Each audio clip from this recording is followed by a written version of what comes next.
మన సనాతన హైందవ ధర్మం అంతులేని సైన్స్. అందులో పరిశోధన చేసే కొద్దీ అద్భుతాలు ఎన్నో బయటికి వస్తాయి అని స్వామి వివేకానంద ఎప్పుడో చెప్పారు. కాబట్టి మనం పూజించే ప్రతి దైవం సైన్స్కి ప్రతిరూపము. సైన్స్ ఉంది అంటే ఖచ్చితంగా దాని ఎగ్జిస్టెన్సీ ఉండి తీరుతుంది.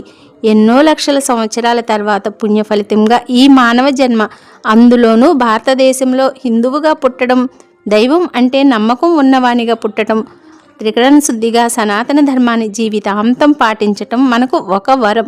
మనకి మాత్రమే దక్కిన అరుదైన వరం.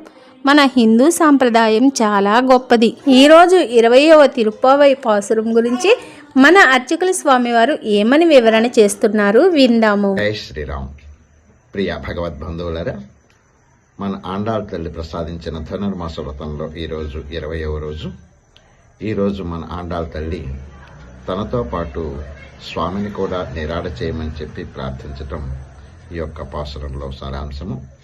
33 అమరర్కు మున్సెన్రు కప్పం తవరిక్కం కైలే తుయిలలా అంటూ 30 కోట్ల దేవతలను ఎలక్షించేటటువంటి ఓ శ్రీకృష్ణ, ఓ బలశాలి, నిద్రలేవయ్యా. చక్కటి లక్ష్మీ లాంటి సౌందర్యము గల ఓ నీలాదేవి, నీవైనా నిద్ర మేల్కోవమ్మా.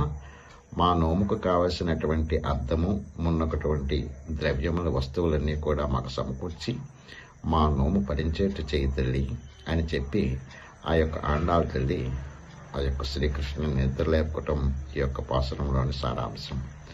ఇంకా ఈ రోజున పునర్వసు నక్షత్రాన్ని పురస్కరించుకొని సీతారాముల కళ్యాణ శాంత మహోత్సవాన్ని చాలా వైభవంగా జరిగించడం జరిగింది. అందరికీ కూడా సీతారామచంద్ర స్వామి వారి దివ్య అనుగ్రహ ప్రాప్తిరస్తు. జై శ్రీరామ్. వాసుదేవ.